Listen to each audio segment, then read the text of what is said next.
Olá, turminha. O tema da nossa aula de hoje é botânica. Introdução à botânica. Então, hoje nós vamos começar a falar sobre o reino vegetal. Reino vegetal, reino plante, tá? Ou reino metáfita.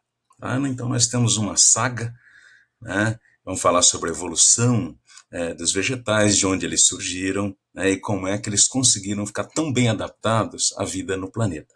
Ok? Então, tem algumas características importantes que devem ser frisadas a respeito desse grupo de seres vivos. Então, como eu disse para vocês, o termo vegetal é um termo muito antigo, né? E fazia referência a todo indivíduo que não tinha capacidade de locomoção. Quando os cientistas aprimoraram, né, os critérios de classificação, então perdeu esse lado, porque muitos indivíduos que hoje a gente considera animais, e outros que nem são animais, mas que não poderiam ser colocados no mesmo reino que as plantas, eram agrupados aí. Mas ficou aquela coisa do vegetal. Mas cientificamente, os termos mais adequados são reino plante, né? Escreve plantae e lê plante, e metáfita. Esse termo metáfita é mais utilizado ultimamente depois que houve a separação das algas. Então, até pouco tempo atrás, as algas eram classificadas como vegetais. Então, a partir do momento que os cientistas determinaram critérios, né, que acabou gerando a separação, então adotou-se o nome de metáfita. Mas plantê não é errado e também não é errado chamar de vegetal. Ok? Bom, nós temos no reino vegetal uma saga muito parecida com o que aconteceu com os animais, principalmente os animais vertebrados. Então nós sabemos que a vida surgiu na água e durante muito tempo ela esteve restrita à água. Então, num determinado momento, todo mundo estava na água. Perguntava pelo fulaninho, pelo cicraninho, onde está o fulano, onde está o cicrano? Está na água, estava todo mundo na água. Então, dá para imaginar que a água estava muito congestionada. Faltava espaço, faltava alimento. Enquanto isso, o ambiente terrestre estava desabitado. Muito espaço, já algum alimento. Então, a partir desse momento, quem conseguisse sair da água e vir para a Terra teria um monte de vantagens. Então, essa saga, essa transição do ambiente aquático, né, para o ambiente terrestre aconteceu com os animais e aconteceu também com os vegetais. Uma história muito parecida. Então, existe uma certa facilidade ao se viver em ambiente aquático. Quando você sai da água e vem para a terra, você tem que desenvolver algumas adaptações. Então, é muito provável, né? De acordo com as descobertas dos cientistas, os ancestrais diretos dos vegetais eram as algas verdes, de forma mais correta, né? Evoluímos a partir das algas verdes ou temos um ancestral comum? Temos um ancestral comum, tá certo? Tanto é que o ciclo de vida, o ciclo reprodutivo das algas verdes, né, das clorófitas, coincide com o dos vegetais, certo? Então, hoje, para ser um vegetal, os indivíduos devem ser pluricelulares e eucariontes. Antigamente, as algas unicelulares faziam parte do reino vegetal. Hoje não, só pluricelular eucarionte. Bom, essas células, né, eucariontes têm parede celular onde há celulose. Em algumas células, em alguns vegetais, você pode encontrar um outro material de reforço da célula, mas a celulose está sempre presente. Bom, e apresentam tecidos verdadeiros. Essa é uma parte importante. Por que é importante? Porque quando os cientistas descobriram que as algas não tinham tecidos verdadeiros, esse foi o principal critério para fazer com que elas fossem agrupadas no reino protista, tá certo? E não mais no reino vegetal. Então, para ser vegetal, tem que ter tecido organizado, grupos de células com funções definidas, tá certo? Bom, e outra característica importante, né, para o surgimento, para a caracterização, talvez até definitiva dos vegetais, é possuírem embrião protegido. Então, nós chamamos de embriófitas. Lá nas algas, esse embrião está solto na água, né? Agora, nas plantas, nos vegetais, no que a gente considera, né, as plantas, ele está preso no corpo da planta-mãe, sendo nutrido a partir do corpo da mãe, certo? Então, essa proteção ao embrião foi um dos fatores, né, para separar as algas dos vegetais. Bom, são autótrofos fotossintetizantes. Via de regra tem alguma exceçãozinha, não, o cipochumbo e tal, mas isso não conta. De maneira genérica, os vegetais são autótrofos, produzem seu próprio alimento, tá? E o procedimento, o processo usado na confecção desse alimento, tá? É exatamente a fotossíntese. E para fazer fotossíntese, possuem clorofilas A e B. A gente viu que nas algas, né, de maneira geral, tem uma quantidade enorme de clorofilas diferentes e pigmentos diferentes, tá certo? Mas em termos de clorofila, você vai encontrar nos vegetais o tipo A e o tipo B, tá? Bom, existem substâncias de reserva, né, opcionais, mas o que predomina nas células vegetais é o amido, um polissacarídeo, né, um açúcar de reserva. Então, o excedente de glicose produzido, né, é polimerizado em forma de amido, é a principal forma de reserva energética que as células vegetais apresentam, certo? Bom, e como eu já disse, né, descendem de algas verdes diplobionte, aquele ciclo de vida, né, com alternância de gerações, tá? Mas eu acho que, por bem, né, em termos evolutivos, a gente poderia dizer que tem um ancestral em comum com as algas verdes. E aqui eu vou mostrar para vocês, né, o ciclo de vida, o ciclo reprodutivo, né, que as plantas, né, que os vegetais, que os metáfitas dividem, né, têm em comum com as algas. Metagênese ou alternância de gerações, também chamado de ciclo diplobionte. Tá? Bom, então, como sugere aqui, existem duas fases adultas, existem dois adultos. Um adulto é haploide e o outro é diploide. Então, esse adulto haploide é chamado de gametófito. Por quê? Porque ele produz gametas. Então, esse adulto é haploide e os gametas que ele produz, olha, tá, também são haploides. Então, isso é feito por mitose. Então, esse gametófito produz gametas por mitose.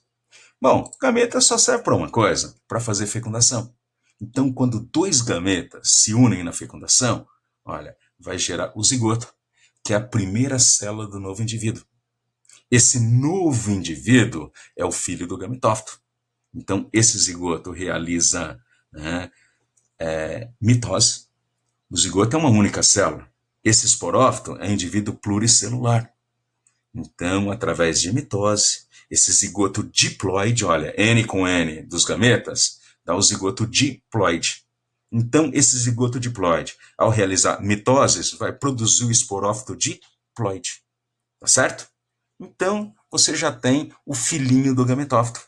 É a próxima geração. Então, não pode esquecer disso. Quando o gametófito tem filhote, o filhote do gametófito não é um gametófitozinho, é o esporófito.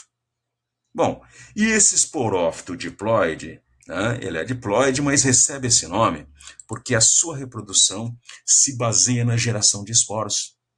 Só que os esporos são haploides.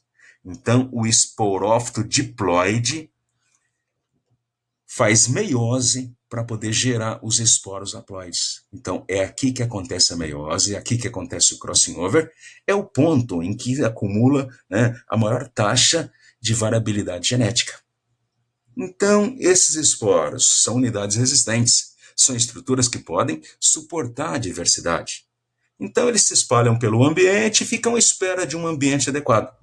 Quando esse ambiente adequado surgir, os esporos vão germinar por mitose e vão gerar um novo gametófito. Então, aqui acabou de surgir o filhinho do esporófito. Então, o filho do esporófito não é um esporófitozinho, é o gametófito. Então, por isso, alternância de gerações. Numa geração, o indivíduo adulto é o gametófito haploide. E na próxima geração, o seu filho é um esporófito diploide. Ok? Então, isso caracteriza a alternância de gerações. Tá? Então, olha, tá? Uma geração é haploide, a outra é diploide. Mas essas diferenças não estão só aí, não, gente. Tá? Porque esse gametófito, lembra? Recebe esse nome porque produz gametas. Quem produz gametas faz reprodução sexuada. Então, né, a união dos gametas, a fecundação, caracteriza a reprodução sexuada. Então, o gametófito haploide faz reprodução sexuada. E o esporófito? O esporófito diploide, ele gera esporos. E a produção de esporos caracteriza a reprodução assexuada. Então, o esporófito diploide, na hora de reproduzir, faz uma modalidade assexuada, tá certo? Então, eles alternam, né? O organismo, a ploidia e o tipo de reprodução. Tá? Então, não se esqueçam, porque é um evento muito, muito, muito cobrado nos vestibulares. E se você se lembrar disso aqui, o ciclo de vida de qualquer grupo vegetal não vai ter problema nenhum para você dominar, tá certo? Então, essa é a metagênese ou alternância de gerações. O que eu não posso esquecer daqui? Que são duas fases alternadas, gametófito haploide com esporófito diploide.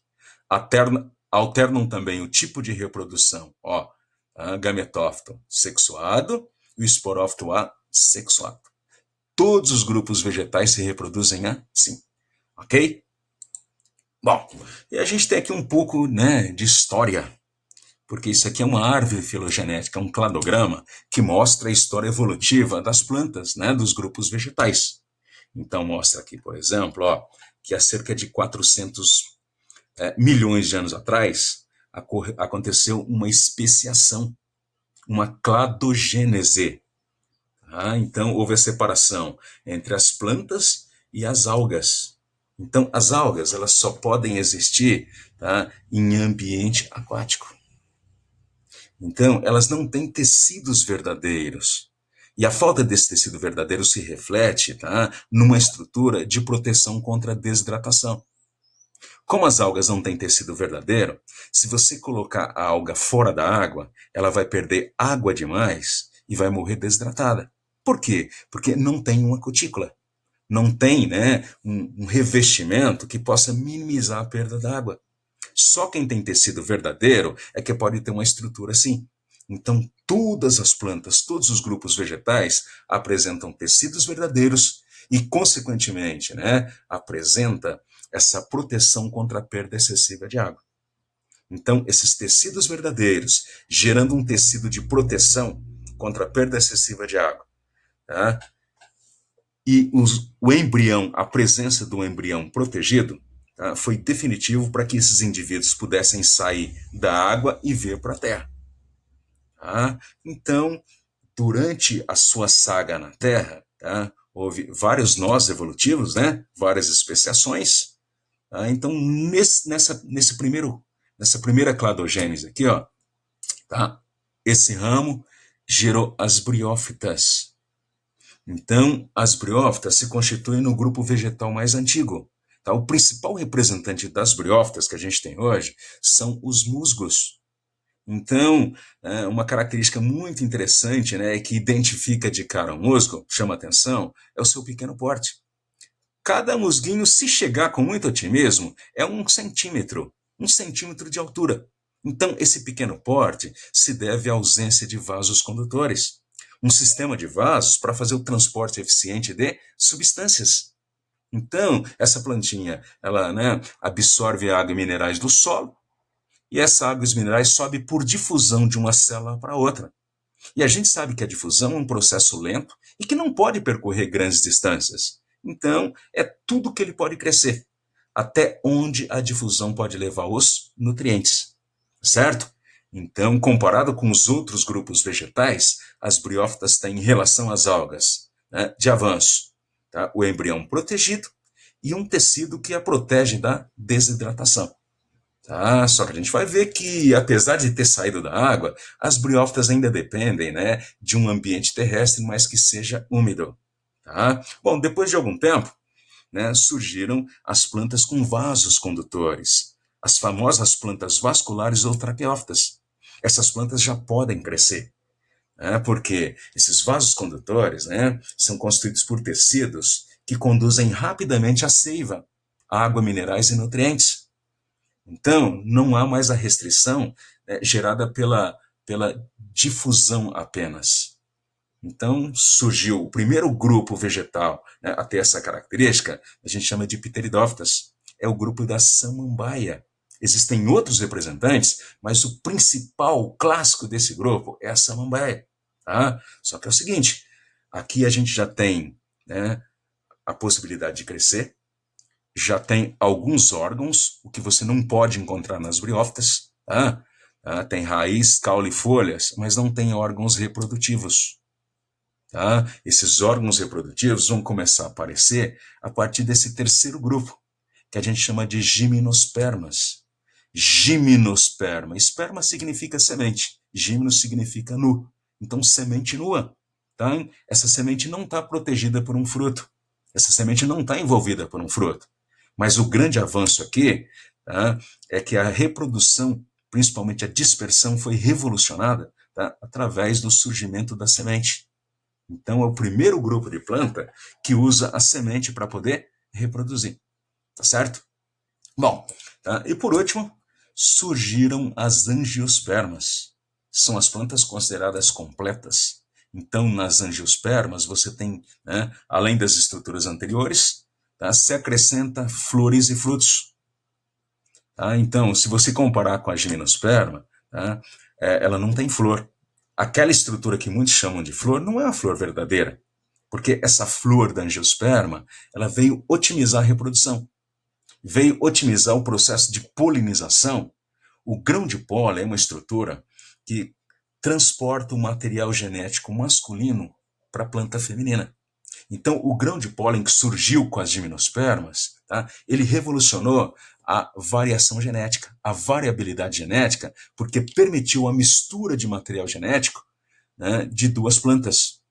Fez isso com mais eficiência. Tá? Só que esse transporte ainda se restringia ao vento. Com o surgimento das flores nas angiospermas, tá, as plantas puderam contar com o auxílio de animais, como os pássaros, para fazer uma polinização muito mais eficiente. Consequentemente, sementes foram produzidas em maior quantidade, porque a geração de sementes depende da polinização.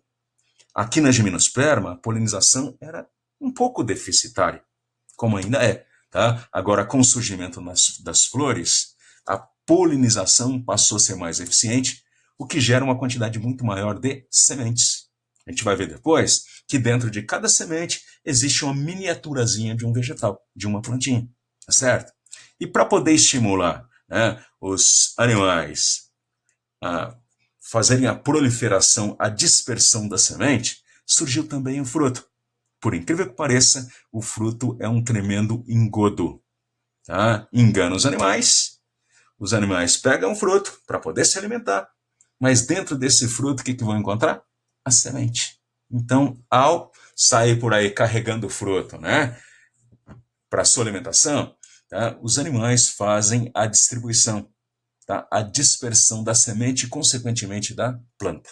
Tá? Então, essa é uma história sintética, né, da evolução dos vegetais, mostrando que existem 4 grupos, né, os mais simples, as briófitas, depois vieram as pteridófitas, como a samambaia, depois gimnosperma e angiosperma.